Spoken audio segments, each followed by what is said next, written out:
Good morning, good afternoon, wherever you are. Hello, hello. Welcome on in to Rumor and Innuendo for Monday, April 1st. I'm not Dominic D'Angelo. He's on assignment. I'm Zack Heydorn. So pumped to be here filling in. I'm with Robert. Robert, what's up, man? Welcome to your show. This is your show. I'm invading. Hey guys, welcome. Look, I'm just thrilled to be back. I was away last week, Thursday and Friday. Appreciate the D'Angelo boys for filling in, give or take a little bit of profanity from there. But we're going to keep it clean for this first show in April. It's April 1st, April Fool's Day, but I promise you guys, Dom will be back tomorrow.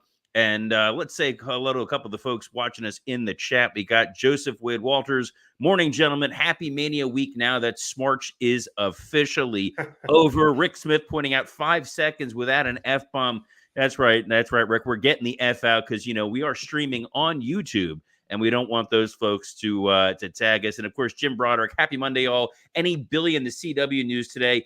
Jim, I can guarantee with 100% certainty we are getting to Billy in the CW news today. Tune in. It's going to happen. But, Zach, got a lot of stuff to talk about. What do we got on tap? Oh, man, we got a big show. Big show. It's WrestleMania week. But we're also going to talk a little non-WrestleMania news. So we'll talk Nick Nemeth. He made a big reveal as to why he didn't sign with AEW. So we're going to hit that. We're going to talk about CM Punk making some WrestleMania predictions and picks. Matt Cardona and Ricky Starks in AEW. We'll talk about that appearance from over the weekend and the unfortunate injury to Ricky Starks. We'll talk about Cody and announcing to the world that he's re-signed with WWE. And we'll also talk a little bit more about SmackDown and preview tonight's Monday Night Raw, which should be very newsworthy. Given the fact that both Roman Reigns and The Rock are on the show. So lots and lots of topics there to get to. So before we get into all the rumor and innuendo, give us 20 seconds to introduce yourself to the rumor and innuendo universe here, Zach. Who are you? Why are we listening to you? I appreciate that. I'm Zack Heydorn, guys. I'm super pumped to be here. Former assistant editor of PW Torch and SC Scoops. Now running my own shop called Brass Ring Media. You guys can follow us on Twitter at @brassring_media for all the stuff that we do on a day-to-day basis. But here, look, I'm like you guys though too. I'm a wrestling fan. I've been watching wrestling for 30 odd years. Pumped to be able to sit here and chat about it with you. So definitely appreciate it. Love it. Then let's get down to it. Where you're driving the bus here, man. Where are we starting? I'm driving the bus. I want to start with SmackDown. Let's talk SmackDown a little bit. And we didn't get a lot on SmackDown as far as follow-up to like the big WrestleMania main events, but there still were some big things that came up. The first one being Jade Cargill. Jade Cargill officially signs with SmackDown and Nick Aldis. She's joining Bianca Belair and Naomi to face Damage Control at WrestleMania. It's her first WrestleMania and really her first, official spot on the main roster. It was in bright lights. What did you think of her introduction? What do you think of her presentation? What did you think of her, as the superstar that they present her as right now?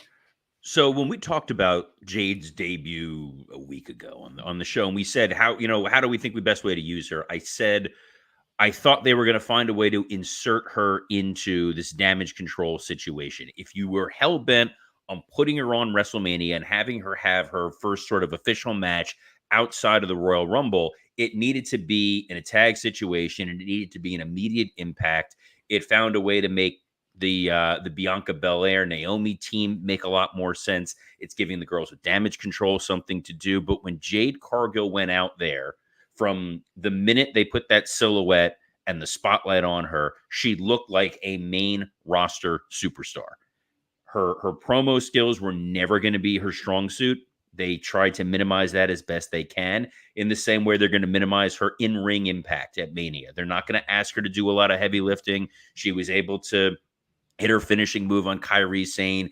It looked impressive. The licking of her hand after the presentation on SmackDown, she looked like a top tier main event star. That's an absolute home run. And it's one of those things where if you're Tony Khan and you're watching this, you got to be frustrated. Oh man, for sure. For sure. I mean, what I like about what they did here is they totally emphasized what Cargill does well. And that is present as a big time star, look the part of a big time star. The rest is going to come. The in-ring work's going to come. The promo chops are going to come.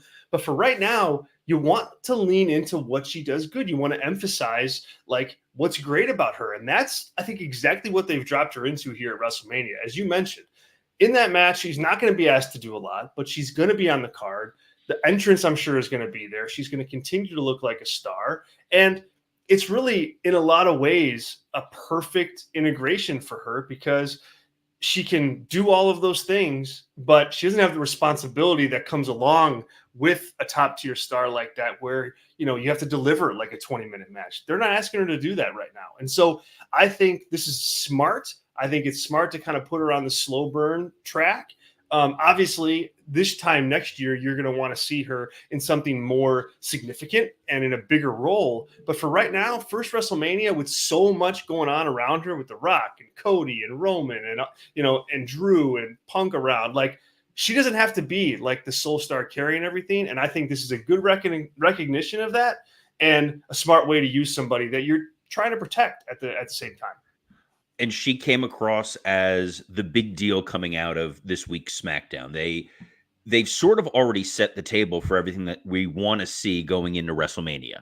So for right now, you didn't need Cody or Seth or Roman or The Rock on that episode. That little mention with the bloodline, that little needle drop of Heyman trying to say everything you saw that happened on Raw was because of Roman, which he said without Roman there and without The Rock there is all the intrigue you needed. Your main event, your go-home segment for that episode was Jade Cargill standing tall. We've established that match. As we talked about on here before, there were a few matches we were saying they needed to get to. This episode of SmackDown accomplished setting those. Yep, and now this week on Raw and SmackDown, they'll be able to finish up the big ones, and I think they definitely will. We also had another match kind of get itself lined up on SmackDown this week. Dragon Lee joined the LWO. Dom aligned with Legado del Fantasma. There's a tag team match set up at WrestleMania. You have Santos Escobar and Dom against Ray and Dragon Lee. Is this kind of just like a retread from last year, or is this a good follow-up to what they did last year? Where are you at on that? A little bit of both. I'm kind of surprised just because when you had the two sides lined up, you see that you could easily do faction against faction. I feel like we're going to wind up getting that with the Street Profits, Lashley, AOP, Karrion Kross situation, which we'll get to in a minute. But here, I'm starting to think the limited amount that we've seen Carlito wrestle, he might not be 100%. So they might not have the faith and confidence to put him into a match on there. It's clear that Legado, they have not really put a lot of steam behind the tag team. It's really just been Santos Escobar as the guy that they see being a major star. This feels a little bit like a reward for Dom. Dom has put in such incredible work this last year, and it's filtered into this really unique Judgment Day story that they are telling. You're sowing those seeds because Rhea Ripley obviously going up against Becky Lynch for the Raw Women's title. I don't know that she's necessarily going to retain. You've got the tag title situation, which, again, we'll talk about in just a moment here, but they've set up a multi-man ladder match where you can take those tag titles off of Judgment Day without having to beat Finn or Priest. And then Damian Priest's comment on SmackDown about, hey, we focus on our individual goals. He is still the Money in the Bank winner. And being able to remind people that that's still floating around there. And then Dom doing his own thing and Rhea going, like, none of us knew you were going to be here. It's giving you a number of segments that you can fill on a show, which from a creative standpoint is the dream. And these are telling a larger story, but it's Dom and Ray. You're getting Dragon Lee over as that next Rey Mysterio figure, which is something they critically want to be able to do. And it saves them having to not do another 8-man, 10-man tag match. Yeah, I think, you don't. I mean, first of all, not every match is going to be in the bright lights. And because it's WrestleMania, you can't, you want to like put your highest quality stuff on that show, but you can't like burn at like 100% for 4 straight hours. And I think this match kind of fills that spot on the card. Like it's going to be a solid match. It's not the match. I think they still have to do a singles match between Ray and Santos Escobar on a big stage. There's another match down the road with Dominic, I'm sure. But I think this is a good little holdover for that. And I kind of like it because you're going to do that stuff with Bobby Lashley and the Karrion Kross faction. That's going to be, I think, more of your kind of faction warfare match on the show. And you don't want to have necessarily two of the exact same kind of matches either. And so this differentiates that a little bit. So I'm fine with this for what it is. It's not going to be exactly like last year. It's close, but it's okay for something in the middle of the card, right? It's good. You're going to give a spotlight on Dragon Lee, which is something that you would lose in a multi-man match, versus that AOP, Karrion Kross, Lashley, Street Profit situation. You can bring in BFAB. You can bring in Scarlett if it's a no disqualification match where they can get involved in some form of physicality, since BFAB and Lashley were laid out, without making it necessarily an intergender match. They've been talking potentially about it being a Philadelphia street fight, but that's also potentially coming from Meltzer, who at this point is batting around 30% correct. So he doesn't have Zack's integrity when it comes to accuracy. Even on this April Fool's Day, every day is April Fool's Day with half of Dave Meltzer's reporting of late, which is unfortunate. But there was other information that came out of SmackDown. We've filled in those last two spots, and the SmackDown Tag Tournament has been driving me crazy. Man, New Catch Republic and Theory and Waller, they're advancing. My question for you for this is, do these two teams like live up to what that match is supposed to be in terms of like your premier tag teams going after the titles? Or is this just, well, we want to get these guys on the cards and they can bump around? Like, are they worthy of the spot? New Catch Republic absolutely is. I think that their showing last month demonstrated that. I think they have a lot of faith in Pete Dunne, who he suffered as being Butch for so long. This is something he absolutely earned. They feel like they belong in this match. You couldn't have Street Profits in there, who are going to be doing their own thing. Couldn't have AOP in there because they're sort of paired off. You needed a spot for Waller in Theory, and they've definitely fallen back in the pack, which is okay. Not everybody needs to be front and center all the time. I thought they were potentially going to be involved in some sort of tag match with Cena and somebody in a spotlight situation. That does not seem to be the case. They're going to get an opportunity here to look impressive in the ladder match. I think they're going to be fine. They do come across to some degree as stars. I would have rather seen Pretty Deadly in that spot. I think those guys have really opened eyes over the last several months. They look great in there with Orton and Owens. They had a lot of momentum before the injury. I would have loved to have seen those guys as that last piece, but you're getting Waller and Theory on the show. It would have been weird if they were in the SmackDown Battle Royal or the Andre Battle Royal. So this doesn't offend me, but no, I wouldn't say that they are the tippy top 1AA tag teams, but there's a lot of really strong teams that they accidentally built in WWE right now. So you guys know Vince is, he's gone. He's dead and buried because we're promoting tag wrestling, and there's about 10 strong tag teams. Also on the show, we had Kevin Owens and Randy Orton tangle with Pretty Deadly, mainly an avenue to further the beef and the feud with Logan Paul. So it was kind of like a match to serve that angle. Did they do enough to kind of to do that, to solve that issue, but also get the match accomplished too? Yeah, I don't love the fact that it's a triple threat match. I wanted to see one-on-one, whether it was Kevin Owens one-on-one with Logan Paul, or it was going to be Orton one-on-one with Logan Paul. I get it, because then Kevin would be the odd man out with nothing to do. They found a way to insert him in there, and you're not directly having Owens and Orton go after one another. You've had miscommunications a couple weeks in a row. This one here, Randy, like, hey, what the hell happened? Not knowing what happened with Logan Paul. And at the end of the day, Kevin Owens was lying flat on his back, and he did not look satisfied. But if you want your partner flat on her back and looking satisfied, can we recommend our friends at Blue Chew? See, I've been gone for a couple of days. It felt good to get back into just seamless, because this episode is sponsored by our friends at Blue Chew. Let's talk about sex. Guys, remember the days when you were always ready to go? Now you can increase your performance and get that extra confidence in bed. Visit BlueChew.com. Blue Chew is a unique online service that delivers the same active ingredients as Viagra, Cialis, and Levitra, but in chewable tablets and at a fraction of the cost. You can take them anytime, day or night, so you can plan ahead or be ready whenever an opportunity arises. The process is simple. Sign up at BlueChew.com, consult with one of their licensed medical providers, and once you're approved, you'll receive your prescription within days. Best part, it's all done online. No visits to the doctor's office, no awkward conversations, and no waiting in line at the pharmacy. We saw that Logan Paul needed those brass knuckles to knock Kevin Owens out. You're going to knock your partner off her socks with one Blue Chew, because Blue Chew wants to help you have better sex. Discover your options at BlueChew.com. Chew it and do it. And we've got a special deal for our listeners. Try Blue Chew free when you use our promo code RUMOR at checkout. Just pay $5 shipping. That's BlueChew.com, promo code RUMOR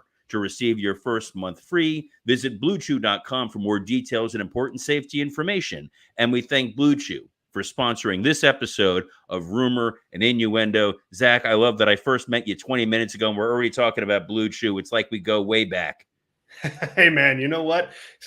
Sometimes you need what you need, and that it's always good to hear those plugs on this show, because it reminds me, hey, you need what you need, my friend. Guys, it's Mania week. I know right. We're up and we're excited and we're amped, but you want that little extra to go with our friends at Blue Chew, promo code Rumor.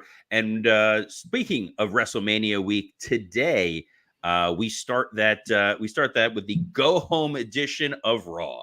And there's like a lot announced for tonight's show, but not a lot announced at the same time. Candice LeRae and Indy Hartwell versus Ivy Nile and Maxine Dupree. That's one match. We got DIY. I like that. That's what you started with. I want to get the people really excited. We got to talk about this disaster of a Candice LeRae storyline. Put that front and center. This is going to put butts in seats for Mania, Zach. You know what, man? Here's the thing. I was at the show last weekend. Last week, I was at the show at Raw, and that crowd wanted to eat everything that WWE was serving them on a platter. Here, take it, eat it away, and they would. One of the best crowds of all time, by the way. Yeah, great crowd, but even this couldn't get over in front of that audience, and that is telling. That is telling, and kind of shows you exactly where this. I think you were saying that's telling, my friend, and you held back because you're reserving the friend tag. I like it. I appreciate it, man. We've already talked about sex, man. I mean, we're friends. Period. We're through the looking glass here, guys. But yeah, no, this Candice thing. I get we're trying to tell other stories with women, and I know that Becky Lynch, when she did an interview last week, said they need to focus on the women's division, not just being about the title. Candice being I was going to say the shit disturber. I was going to not curse, but you know what? We can say shit disturber. You're fine. I've now said it 3 times. Last week, Dom talked about his cat's butthole. We're fine. It's fine. It's fine. Yes, she's trying to stir stuff up, and it's clear that Indy is not thrilled about this. And this is something that's happened in real life in tag wrestling, where one tag partner is kind of the jerk and the other person kind of suffers. And I'm not going to say what tag team this may be modeled after, the Dudley Boys, but they've turned this into a really fun version of that anonymous other tag team, the Dudley Boys, who had one guy that everybody really liked in the back and the other guy that drove everybody nuts. And they both were sort of married to this, and it dragged them both down. So we will eventually get, most likely, a Candice Indy match, not at Mania, but somewhere down the road, and they'll have a reason for it. But there's other stuff, believe it or not, besides Candice LeRae on Raw.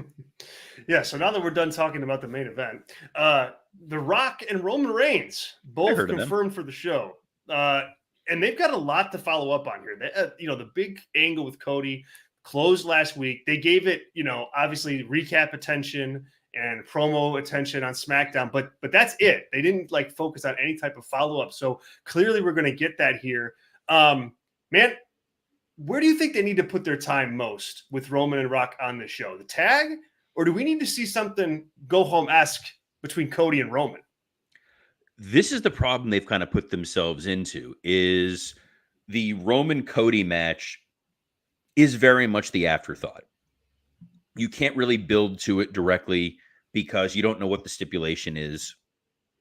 Also, it's the match that we saw last year, and we already told that story beautifully. That Cody Heyman promo from a year ago was an all-timer.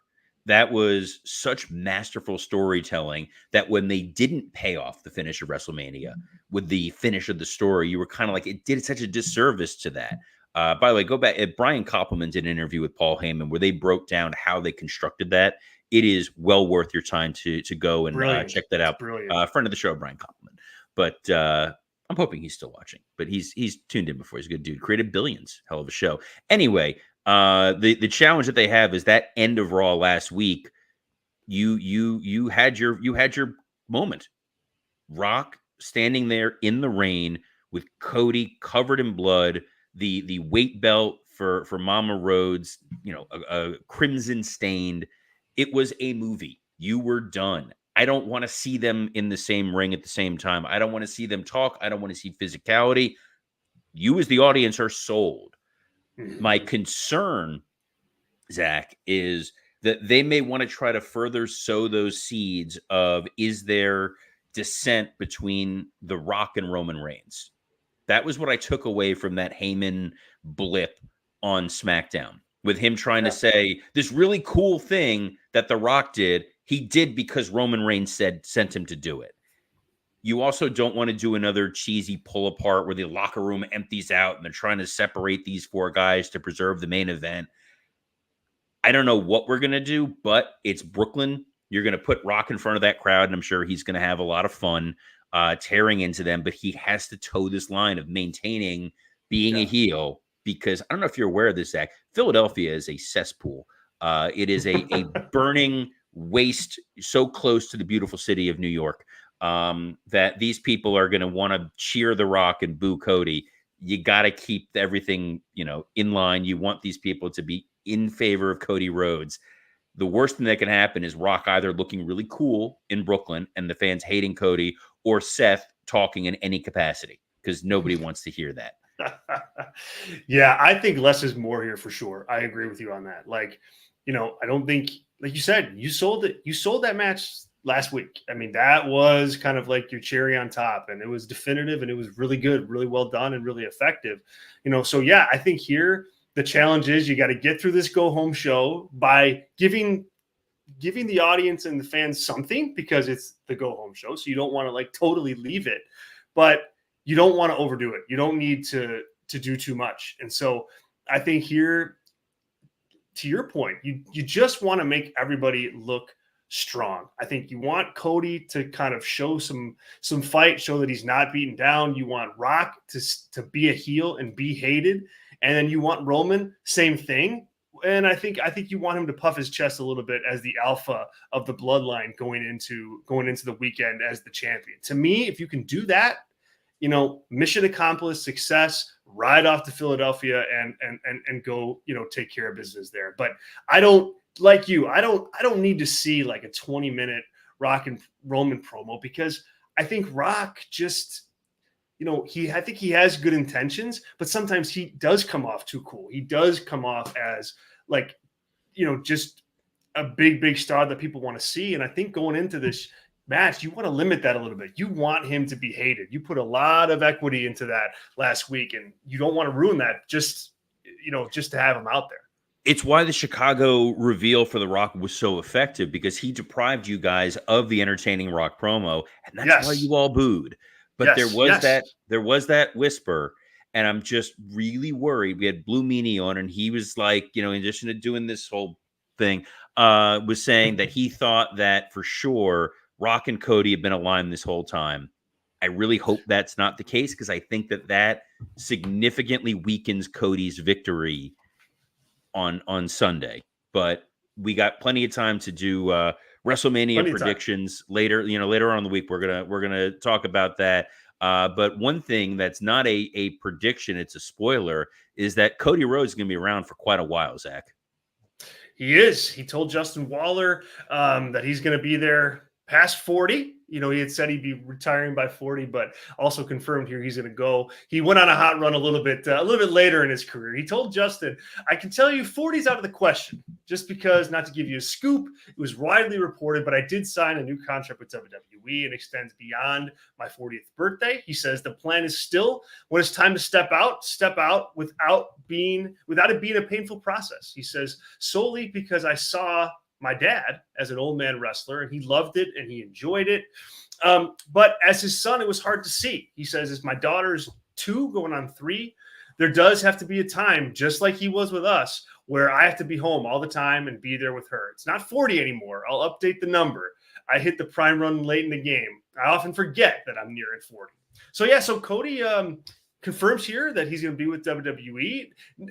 No surprise there to me. I mean, like, no surprise. Cody, if you're WWE and you're 2 years ago and you're thinking about bringing Cody Rhodes in and you're thinking about, okay, well, like, what's the high end of what his impact will be on the company and on the business? I think what's happened with him is even higher than the high end that they could have expected when they signed him. I mean, it is hard for any babyface in WWE to really latch on and connect. He's been able to do that. He's really, I think, come into his own, as a character, as a promo, as a guy that you can put the company on. And I think he's just a solid choice to follow up Roman. So it makes sense that you sign him for a long time. So this is all like, it's news, but it's not, huge, crazy news because he just figured it would happen. He's been too successful for them. In AEW, he was a writer-director in desperate need of an editor. In WWE, they have found a way to channel him. We have not gotten that Anthony Ogogo promo, the I cured racism promo. This is a guy who had all the tools to be successful. He was never used properly in WWE during his previous runs, but they also sort of had an embarrassment of riches and talent there. And in AEW, it's too siloed. He was never going to be able to get the vision of what he wants. WWE right now has this rare thing where he is a babyface who has connected both with the core audience and the young fan base. He sells a tremendous amount of merchandise. They put him on the video game. Kids love him. Adult wrestling fans love him. They respect what he does in the ring. They respect his promo skills. And he is a guy that you can absolutely build on. And having worked with Dusty Rhodes in those later years of his life when he was on creative, and he would tell me one day, he's like, I'm flying down your neck of the woods. I'm going to Davie. I'm like, why are you going to Davie? He's like, I'm wrestling Terra Funk tonight. Like, it's 2005. I don't know why but he loved it. And it's just, you felt bad. And he came back and he was definitely limping heavily. And it's like, you don't want guys to be in that position unless it's something that they love and that they're doing it, versus this idea of they have to be doing it, because the last thing you want to see is a wrestler well past his prime who's out there tarnishing his legacy and reputation. But enough about Conrad's stepfather or father-in-law. Here's the deal, though, with Cody. Like, I'm glad that he has that type of foresight to go, you know what? I'm going to want to be with my daughter. I'm going to want to be present at home.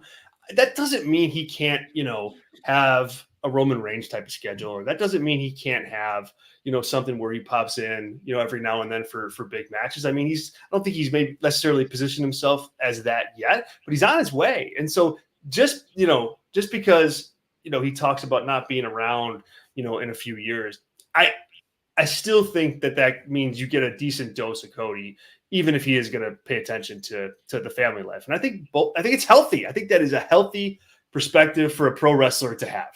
That's the dream of what you want. What you really want to be able to have is that work-life balance that you don't get when you are a younger wrestler, and in some degrees, nor should you. You got to go after, you got to prove yourself. But the Roman Reigns model that some people want to malign, when he does show up, it feels important and special. He is still contributing. When he wrestles, those matches become big events. And even if Cody were to scale back and just do TVs, he's still there 52 weeks a year. He might not necessarily be on all the house shows. Right. And you're able to be home with your wife, with your kids. I said years ago, the guy who had the best kind of career that people should want was either a Matt Cardona or a Nick Nemeth. And unfortunately, we're not going to get to either one of those stories today because we have gone significantly over in time, but we will touch on those. But yeah, having that Roman schedule where you can earn it and get it is really it's really important. And speaking of schedules, tomorrow, Tuesday, Dom will be back. He's currently on a train heading to Philadelphia, but tomorrow we're going to be joined by a special guest. Brad Balukian. I've always mispronounced his name, and that's okay. He wrote a tremendous book called The Six Pack, which comes out tomorrow, about WrestleMania. The book is behind me on there. I'm pointing to it successfully. There it is. I read it. It's absolutely remarkable. It's going to be a hell of a lot of fun having him on tomorrow. But we are joined today by an upcoming author. So, Zack, where else can the fine folks keep an eye out for you in the coming weeks? Man, thanks so much, Robert. Yeah, I mean, so you guys, I hope you guys like what we brought to the table today. It's been a pleasure to be here. You can check out more of my work at Brass Ring Media, my own little, our own shop. We cover professional wrestling, longer form. So we have a YouTube channel. You can search for us on YouTube, Brass Ring Media. We're live all throughout the week, Monday through Thursday, and over the weekend as well. You can also check out our written work on our Substack newsletter. Just search Brass Ring Media Substack in Google. You'll find it. We're the first ones there. If you want to learn more about how you become a member of what we do and get a little heavier dose of the Brass Ring Media content from myself and my team, just go to patreon.com/Brass Ring Media. All the free stuff is there too. And the paid stuff is there as well for our members. So check that out. Soon there'll be news about my book that comes out, Stunning, The Wrestling Artistry of Steve Austin, from the Hybrid Shoot and Jonathan Snowden shelf. So that's coming soon too. So more to come there. I'm really excited about it. And guys, we will have Zack back on when that book comes out so we can talk about that. But right now, it's WrestleMania week. We are going to be here live every Monday through Friday at noon Eastern. You can catch us on the SE Scoops X account, the WWE Creative _ISH X account, the Dominic D'Angelo X account, Podcast Heat. Podcast Heat is who makes this show possible, as well as on YouTube on Rumor and Innuendo, and starting tomorrow again, the ad-free shows YouTube, because today we were bumped by that dastardly Jeff Jarrett. But we're happy you were here. Over 5,200 of you tuning in live right now at noon Eastern. More of you who listen to us wherever you get podcasts, whether that is on iTunes, Spotify, you name it. Go on there. Throw up a 5-star review. This is going to be a hell of a week. And as we promised, we are going to close the show with some Billy and the CW news here on April 1st. Oh, it's April 1st. We are not getting to Billy and the CW today. So on behalf of Zack, I'm Robert Karpeles. Best of luck in your future endeavors.